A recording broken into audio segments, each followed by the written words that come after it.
The Galaxy Fold, an ambitious new take on what smartphones can do and what smartphones can look like. Today we're going to see what the Galaxy Fold is made of, both physically and metaphorically. This is a brand new sealed retail Korean version of the Galaxy Fold version 2, since version 1 never quite made it to public market.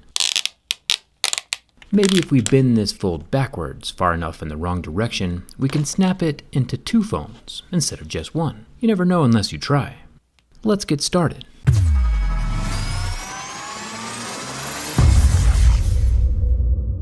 So right out of the box, this phone of the future has many warnings for us. Avoid pressing too hard on the screen, only tap it lightly. The phone is not water or dust resistant, and don't allow any foreign objects into it. Also, don't attach anything to the main screen, no screen protectors. And keep the fold away from objects affected by magnets, like credit cards. Those all seem like pretty big issues to me. Cell phones are quite possibly some of the most accidentally abused pieces of technology on the planet, and Samsung's, they're telling us not to touch it very hard. Not very confidence-inducing. Before we commence the first fold, let's see what's inside the box. Underneath the phone holder, we have a note written in what looks like Korean. Google Translate on my Galaxy S8 Plus shows that it's another little hype paragraph for the phone. The Galaxy Fold also comes with a case, a very thin layer of carbon fiber material that just snaps onto either half of the phone. I guess any protection is good protection. And underneath that we have the wireless Galaxy earbuds and the normal USB-C charger. Let's get back to the fold. Right off the bat, this thing definitely feels good. It feels solid, well engineered, and very well planned out. Even without folding it yet, there is a visible crease running down the center of the display. It's not as visible when the screen is turned on, but still definitely there. Now this is only the second folding smartphone I've ever come across in real life. But while folding, it's definitely the better feeling of the two. The hinge makes the phone feel like it's supposed to bend, easily and smoothly, and then softly clicks into the closed position, and is held shut with its magnets. And it does all this very gently. When I would fold the Royal FlexPi hinge, the foldable phone I tested previously, it was more of a spring that always wanted to stay in the open position, and it did not want to fold on its own free will. The Galaxy Fold feels much more natural. Honestly, if this phone survives the durability test, I might even switch to it as my daily driver. It feels pretty awesome. The Fold also has a much smaller profile than the FlexPi. The Royal FlexPi, seen here in its very well-loved condition, it has a much larger footprint than the Galaxy Fold when it's opened, as well as when it's closed. As a matter of fact, the closed FlexPi is as big as the Galaxy Fold is when it's opened, and both of them have some very strong magnets inside. So as far as, form factor goes when talking about phones, I think the Galaxy Fold comes out on top. Its smaller design makes it seem more like a phone, and the FlexPi is more of a folding tablet. The Galaxy Fold has a fully functional front display, and can control the whole phone from here. I can activate the front-facing camera, and then fold open the phone to switch to the internal screen, and smoothly switch to the internal front-facing camera all at the same time. This thing has 6 total cameras, which we'll get to in just a second. This thing is kind of mind-blowingly futuristic. It doesn't register that the phone is closing until it actually clicks shut, and then I can go back to using that front screen like a normal phone if I wanted. It's time to start seeing what this fold is made of. My Mohs hardness picks can numerically tell the difference between different minerals and materials. Plastic scratches at a level 3, glass scratches at level 5 or 6, and sapphire would scratch at a level 8 or 9. This front display is 4.6 inches with a 720p resolution and starts scratching at a level 6 with deeper grooves at a level 7. Pretty normal for a smartphone, even though this phone is anything but normal. Let's mosey on into the inner display. This thing is much larger at 7.3 inches. With all of Samsung's warnings about the inner display and the previous recall due to display fragility, we kinda knew this was coming.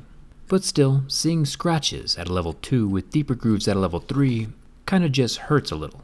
The Galaxy Fold has a screen hardness comparable to Play-Doh, soggy bread, or a $2,000 stick of chewing gum. Even my fingernail can do considerable damage to the screen.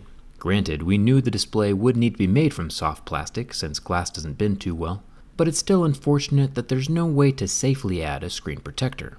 You might be asking yourself, but what happens if dirt or sand from my pocket gets caught between the two halves of the phone when it gets closed? Won't that damage the screen?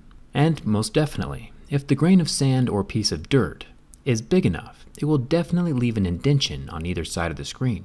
There is a small gap between the two halves, so dust and dirt could slip out, but that same gap could also allow for stuff to slip in. So if you get this phone, it might be a good idea to vacuum out your pockets every morning before you put on your pants. Samsung did say this phone is not dust resistant whatsoever, and I believe them, and you believe them. But I don't think dust believes them or is going to play by their rules. So let's see what happens if you take this phone to the beach. The phone closes all right, and there's just enough of a gap between the two halves to make this the world's most expensive salt shaker. And somehow, from having dust on top of the screen,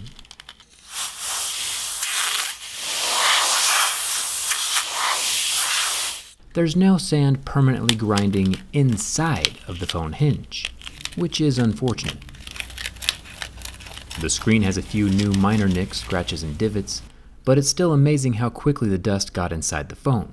I understand this was a lot of little rocks, but still, the phone's only been alive for about 5 minutes. I thought the newly added hinge lips were supposed to help keep dust out, and they don't seem to be working too well. Samsung says they mimic the precision of watch mechanics, with a lot of little gears inside for smooth articulation. Those internal gears definitely need more dust and dirt protection than what they have right now. We'll get a closer look at how the hinge works from the inside during the teardown. The frame of the Galaxy Fold is made from metal, along with both the power button and volume rocker, both metal.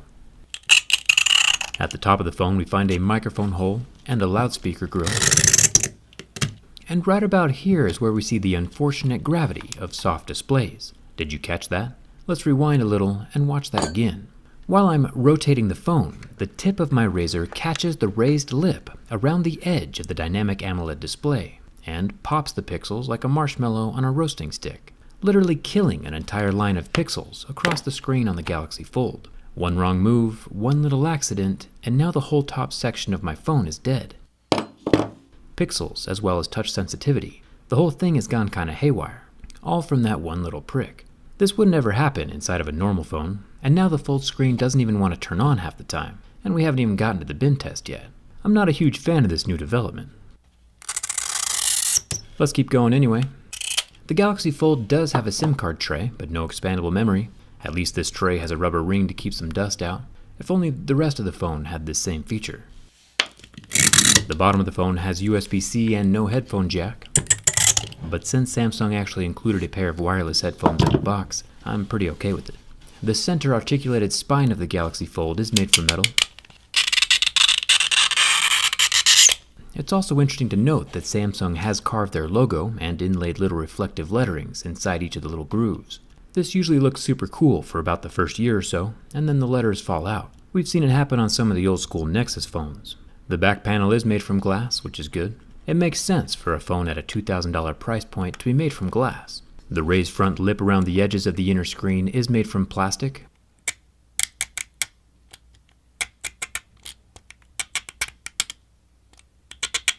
We call this lip Marquez's fault, because it's Marquez's fault. If we make our way around to the backside, we get the triple camera lens setup, and it's covered with glass. The 16 megapixel wide-angle camera up top, the 12 megapixel normal camera in the center, and the 12 megapixel telephoto zoom camera on the bottom.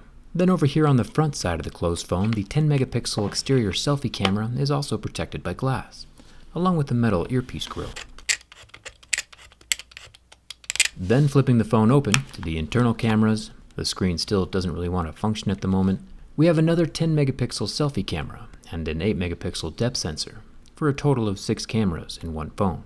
Even though Samsung has a very strict rule against sticking screen protectors to the screen, sticking things to the back is actually just fine. Shout out to Dbrand's latest limited edition robot skin. It's got a pretty awesome eye-catching design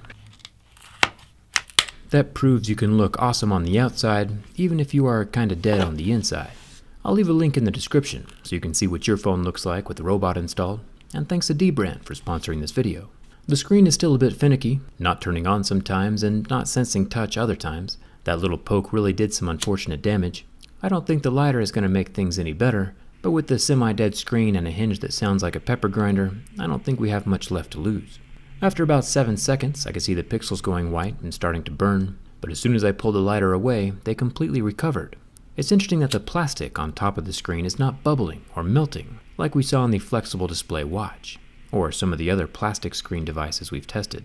I burned the screen again for about 10 more seconds, and still no damage to the plastic, just the interior pixels.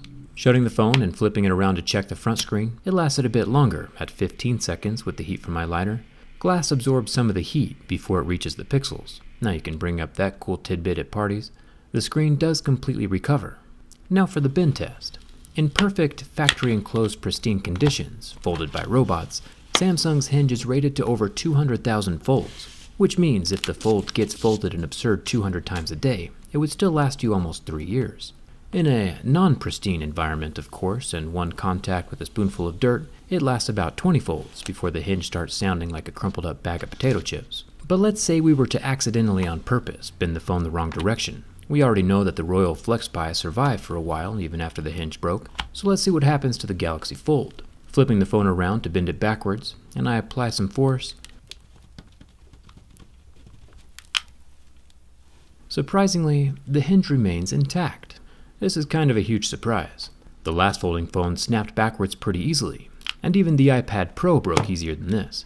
Samsung's Galaxy Fold might have a few glaring weak points, but the articulating hinge is definitely not one of them. The whole phone still folds in the correct direction, but when folded back the wrong way, all I get is a gentle curve, but no permanent damage. The hinge is just as strong as Samsung's normal, non-folding flagships. Pretty incredible. The antenna line is cracking along the frame, but the hinge itself is still 100% functional, and the device is still in one piece. This is a tough one. How should we categorize the Galaxy Fold? The structure of the phone is still intact, but the inner screen is basically unusable from that accidental poke I made earlier. Should we say the Galaxy Fold passes the durability test, or failed? Let me know down in the comments. Personally, I think when Samsung figures out how to seal the hinge from dust and find a way to allow screen protection, this foldable phone format is going to be a winner. Do you see yourself ever using a foldable phone? Hit that subscribe button. I'll be right here testing out Samsung's next folding phone as well. And don't forget to check out Dbrand's robot skin with the link in the description. Come hang out with me on Instagram and Twitter, and thanks a ton for watching. I'll see you around.